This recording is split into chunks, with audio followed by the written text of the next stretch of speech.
Ya, Assalamualaikum warahmatullahi wabarakatuh. Selamat sore. Nah, saya di sini akan menjelaskan tugas presentasi manusia Indonesia sebagai manusia yang religius.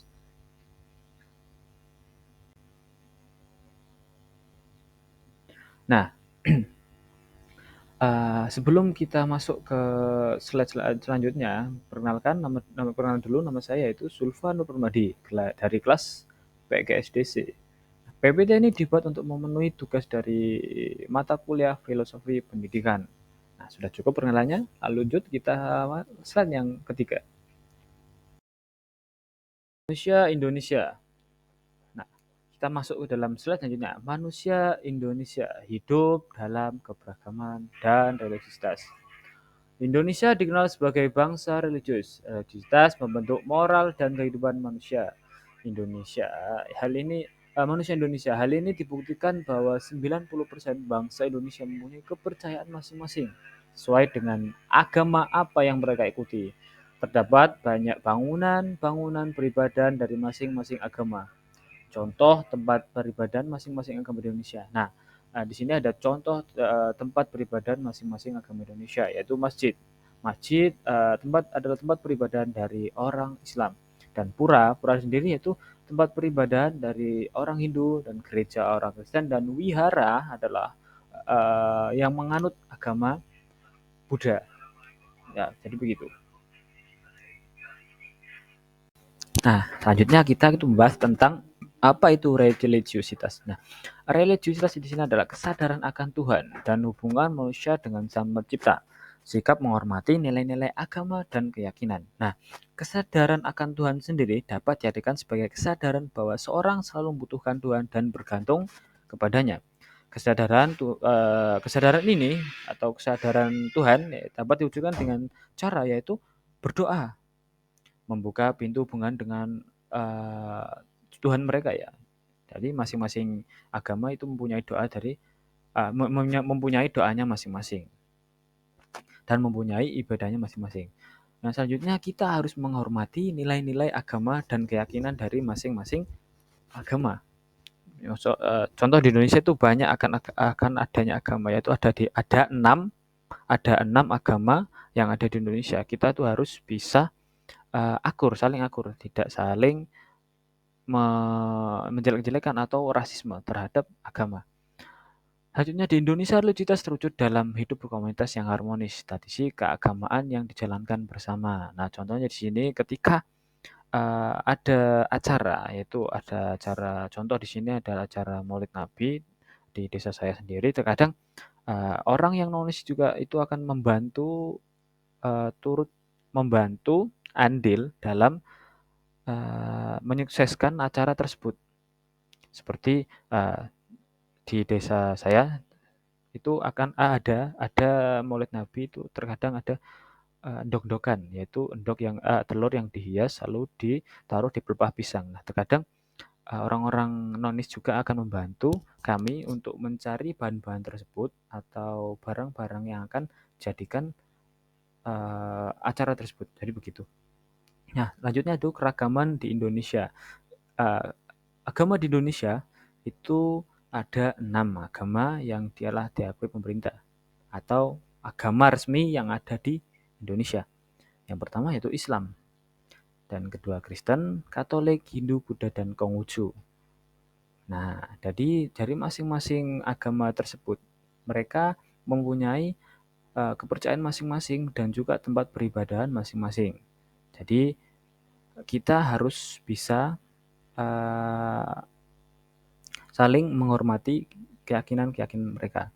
Nah, ada lagi yaitu kepercayaan kejawen dan Pafalim. Nah, kejawen sendiri di sini masih banyak kok ditemukan di daerah Jawa-Jawa, terutama bagi orang-orang yang hidupnya sudah bapak tua ya, memang kayak kayak mbah-mbah saya sendiri itu memang banyak atau masih memegang teguh nilai-nilai kejawen ini, seperti adat selamatan dan juga genduren dan lain-lain. Jadi begitu.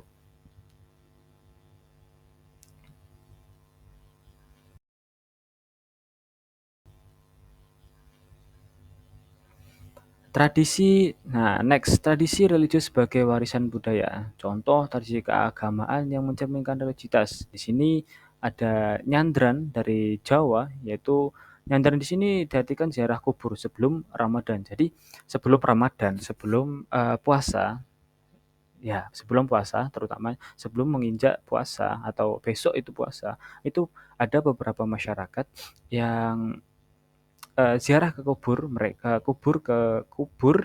kuburan dari entah itu keluarga, entah itu teman. Jadi terutama keluarga sih, di daerah saya sendiri memang begitu. Ketika akan Ramadan, jadi kita itu berziarah ke kubur, keluarga kita yang sudah tiada, saling mendoakan dan jadi begitu. Yang kedua yaitu Labuhan Yogyakarta. Labuhan Yogyakarta, tradisi persembahan kepada alam. Yang ketiga ada Ngaben Bali, contoh ritual kremasi jenazah. Jadi Ngaben di sini yaitu kremasi atau membakar jenazah. Nanti lalu abunya akan dilarungkan ke laut. Jadi begitu.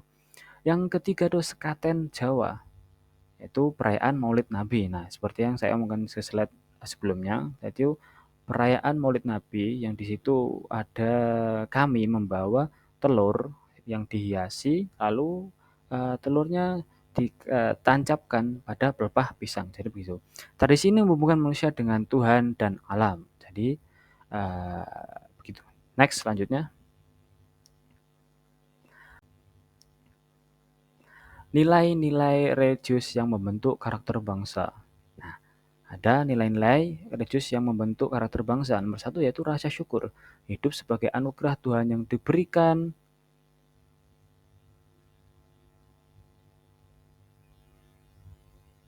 Hidup sebagai anugerah yang Tuhan yang diberikan kepada makhluknya. Jadi kita itu harus bersyukur.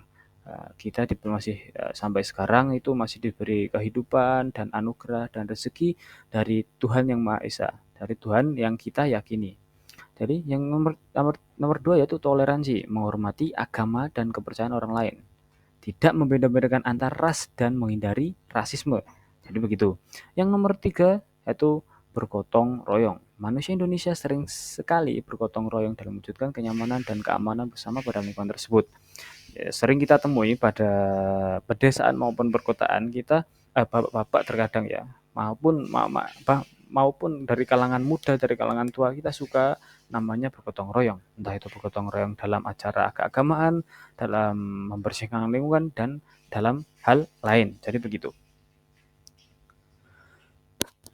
Nah, yang terakhir saya akan menjelaskan tentang tantangan dan harapan religius yang ada di Indonesia. Jadi di sini saya akan mengambil beberapa poinnya saja yang akan saya jelaskan, yaitu yang pertama tantangan. Tantangan dalam menjaga keharmonisan religius di antaranya yaitu intoleransi antar umat beragama. Meskipun Pancasila menjamin kebebasan beragama, konflik berbasis agama, diskriminasi, dan intoleransi masih terjadi di beberapa daerah. Nah, hal ini sering dipicu oleh stereotip dan misinformasi atau ketegangan sejarah. Yang kedua yaitu komersialisasi agama. Praktik-praktik religius terkadang diselewengkan untuk kepentingan politik, ekonomi, atau komersial yang dapat mengurangi makna spiritual dari ajaran agama itu sendiri. Dan minimnya pendidikan toleransi. Pendidikan agama di beberapa tempat lebih menitikberatkan pada dogma dan kurang menanamkan nilai-nilai universal seperti toleransi, cinta kasih, dan kerjasama antar umat. Dan yang terakhir yaitu pengaruh globalisasi. Arus globalisasi dan modernisasi dapat menggerus nilai-nilai lokal religius, terutama di kalangan generasi muda yang lebih terpapar budaya luar. Apalagi generasi muda sekarang itu lebih enak mengakses dunia luar, yaitu lewat sosmed-sosmed mereka. Jadi bisa berakibat fatal jika kita tidak menggunakannya secara positif. Jadi begitu. Dan yang terakhir itu adalah harapan. Harapan di sini yang nomor satu yaitu ada penguatan moderasi beragama. Jadi moderasi beragama menjadi solusi untuk menghindari ekstremisme dengan menekankan keseimbangan antar nilai-nilai agama dan realitas sosial. Kampanye pendidikan tentang moderasi beragama bisa menjadi langkah efektif. Yang kedua yaitu dialog antar agama. Dialog terbuka antar umat beragama dan antar komunitas dapat memperkuat rasa saling pengertian dan menghilangkan prasangka negatif. Yang ketiga yaitu peran generasi muda. Generasi muda dapat menjadi motor penggerak dalam menjaga toleransi dengan memanfaatkan teknologi untuk menyebarkan pesan-pesan positif dan melawan hoax yang berbau sara. Yang terakhir itu pemanfaatan media untuk konten edukasi edukasi. Media massa dan media sosial bisa menjadi alat untuk memperkuat nilai-nilai religius yang inklusif baik melalui kampanye, film maupun konten edukatif. Nah, banyak yang kita temui bahwasanya konten yang agama atau mengandung religius ini bisa kita temui. Contohnya seperti sosmed yang saya gunakan yaitu TikTok, banyak berlalu lalang berbagai pengajian, entah itu sholawatan, entah itu ceramah dari beberapa kiai maupun ustadz. Jadi begitu. Kita harus bisa memanfaatkan sebaik-baik mungkin teknologi karena teknologi bisa menjadi senjata kita. Entah tergantung kita menggunakannya gimana. Kalau kita menggunakannya dengan hal yang positif, kita akan mendapat vibes yang positif dan sebaliknya. Jadi begitu. Nah, sekian dari saya. Wassalamualaikum warahmatullahi wabarakatuh.